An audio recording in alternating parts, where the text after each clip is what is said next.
Allez, nous, on va tout de suite aller retrouver, bien, vous le savez, Virginie Demange et Jean-Marie Barfetti. Ils sont dans la métropole lilloise, à Leuzen, très précisément, tout près de Lille, hein, c'est pas très loin, pour nous faire découvrir ces sites que vous pourrez voir durant les Journées du patrimoine ce week-end, les carrières de Leuzen. Virginie, aujourd'hui, alors vous allez nous emmener dans quelques instants dans un labyrinthe. Là, apparemment, vous êtes sous la pluie, alors allez-y vite sous ce labyrinthe souterrain.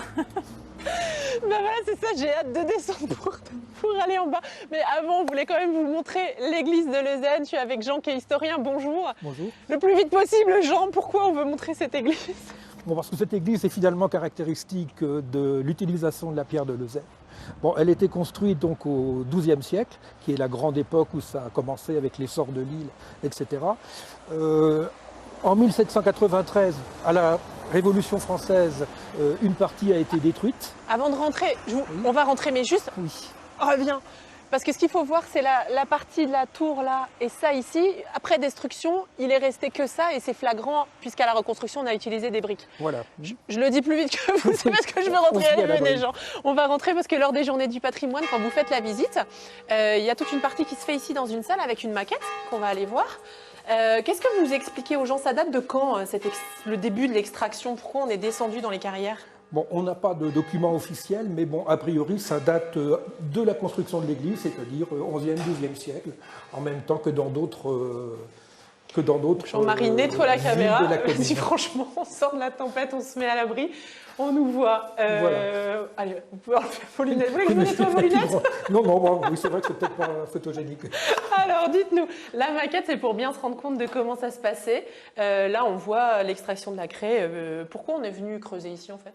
Parce qu'en fait, on est sur le plateau du Mélantois, qui est en fait une prolongation du bassin parisien, et où la craie n'est pas très profonde. Et en plus, à proximité de l'île, où il y a eu une demande très forte à partir du XIIe siècle. Donc il y avait à la fois la craie, c'est-à-dire l'offre, et il y avait également donc la demande avec justement l'île, l'essor de l'île, le château, on creusait etc. à Leuzen, Villeneuve-d'Ascq, Hélène, Fâche-Tuménil, un peu partout dans le bassin du Sud. Qu'est-ce qu'on a construit avec la craie de Leuzen? Alors on a construit, outre l'église de Leuzen qu'on a vu tout à l'heure, on a construit des bâtiments lillois, notamment comme l'Hospice Comtesse, la salle des malades, comme le Palais Riour, associé à la Brique, comme la Vieille Bourse, etc.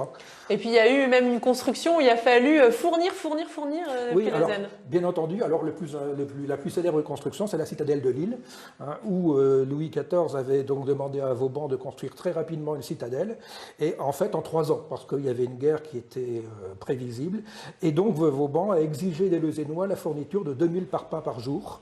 Bon, on n'y est pas arrivé parce que c'était pas suffisant. Il y a eu une épidémie de peste. Donc, en fait, d'autres carrières ont été rouvertes à Équermes, à Vandeville, etc. Pour ça que la pierre de Leuzen, finalement, ce qu'on appelle pierre de Leuzen, c'est plus un nom générique. Tout n'a pas été extrait de Leuzen. Merci beaucoup. On dit pierre de Leuzen pour, en fait, ce qui devrait s'appeler la pierre du Mélantois. D'où était extraite cette pierre? Cette fois, on descend, c'est promis tout à l'heure. On reste à l'abri, on vous emmène dans ce qu'on appelle les carrières de Leuzen. À tout à l'heure. Merci, à tout à l'heure Virginie. Allez, tout de suite, on va aller retrouver Virginie Demange et Jean-Marie Barfetti en direct des carrières de Leuzen. Virginie, regardez, voilà, prête à descendre, Virginie.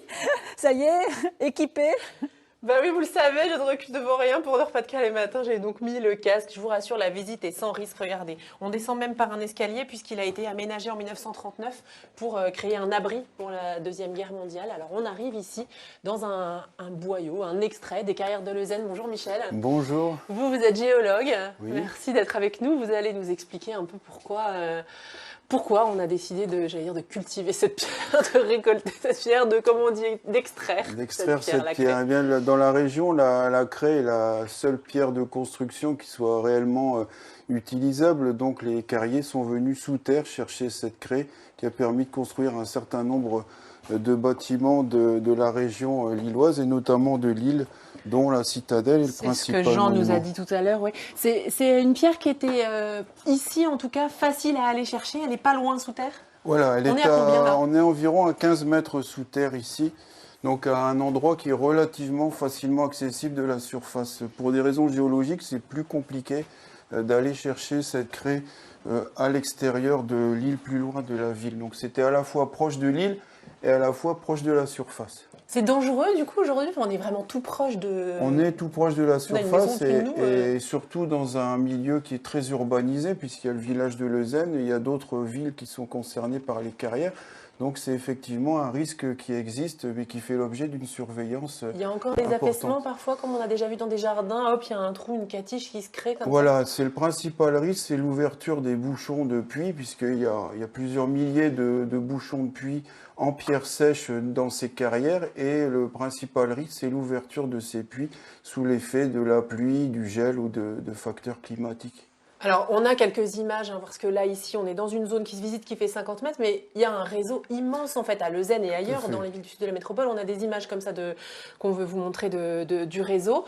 La caractéristique principale de cette pierre, c'est quoi? Alors, cette craie, donc cette roche est une craie qui s'est formée il y a environ 90 millions d'années, dans des conditions qui sont présentées ici. La région était sous un climat plutôt tropicale, avec une abondance de faune, donc des dinosaures, des ammonites, tout un ensemble d'animaux qu'on retrouve dans la craie, et notamment des petites algues unicellulaires dont l'accumulation a généré cette formation rocheuse qui peut atteindre plusieurs centaines de mètres en Europe. C'est ce qu'on explique justement pour les journées du patrimoine. Il faut préciser que normalement, évidemment, c'est pas éclairé. Il fait tout noir, là, Non, c'est juste pour les journées du c'est patrimoine. uniquement pour les journées du patrimoine. Le monde est souterrain et dans l'obscurité toute l'année, à l'exception de ces 2 journées exceptionnelles. Merci beaucoup, Michel. On reste ici, on vous expliquera pourquoi tout à l'heure l'endroit ne se visite que pour les journées du patrimoine, uniquement ce jour-là. Il faudra donc en profiter. À tout à l'heure. Merci Virginie, à tout à l'heure.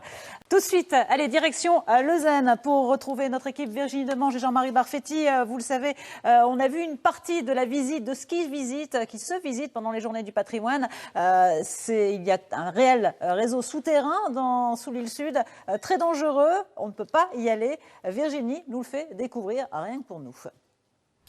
On vous l'a dit tout à l'heure, des carrières souterraines, il y en a un peu partout dans la métropole. Alors nous, on a demandé à quelqu'un de nous faire descendre. Bon, bien sûr, faut pas le faire. Faut pas le faire normalement. Ah, absolument pas, non, c'est interdit. Il y a un décret justement qui interdit la circulation dans le vide de carrière. Donc c'est totalement illégal. On va le faire exceptionnellement pour vous montrer à quoi ça ressemble en dessous. Avec vous, vous êtes cataphile. C'est bien ça, oui, un passionné des souterrains et des carrières. Vous nous emmenez? Allez, c'est parti.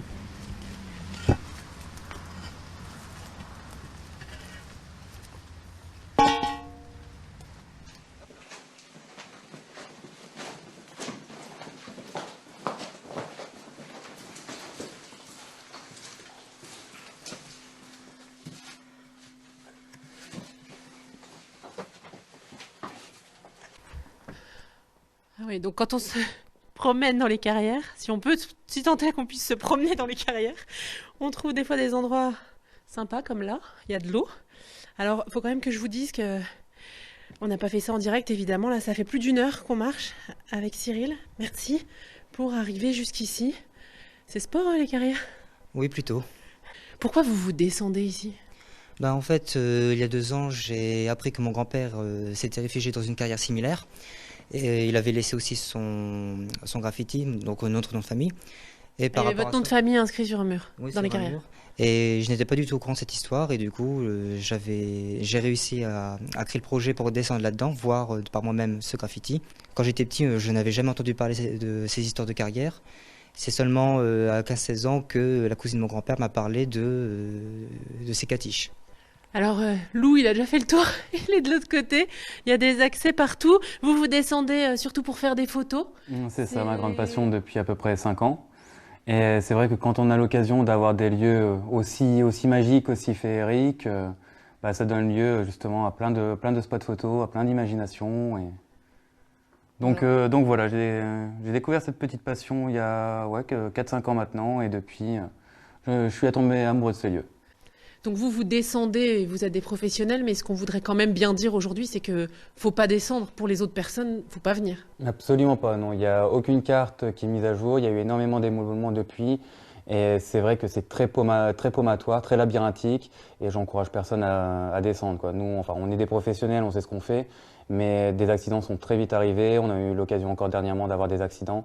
Donc vraiment, ne jamais descendre sans accompagnement, sans professionnel. On peut même se perdre. D'ailleurs, il faut qu'on se rende bien compte. C'est quand même impressionnant. On a pris des éclairages, évidemment. Mais si on met tout dans le noir, il fait noir, noir, noir. Voilà. Et donc là, quand on est comme ça, Cyril, ça craint quoi. Oui, plutôt. Je ne voyais pas. Alors si vous... On est tout près et on se voit pas. Oui, alors si vous ne dites plus rien et que tout le monde se tait, ben, vous êtes livré à vous-même. C'est comme un tombeau. J'ai une question très importante. Est-ce que vous allez nous faire ressortir? Si? Bien sûr, oui. Merci. Il faut qu'on ressorte parce que demain on sera en direct pour Nord-Pas-de-Calais matin, toujours sur la thématique des Journées du patrimoine. Et on sera sur le chantier de l'ancienne usine de Fifkai Babcock. Bon, ça y est, on sort. Oui, allez. Allez prendre l'air, Virginie. Merci beaucoup, Virginie. Et nous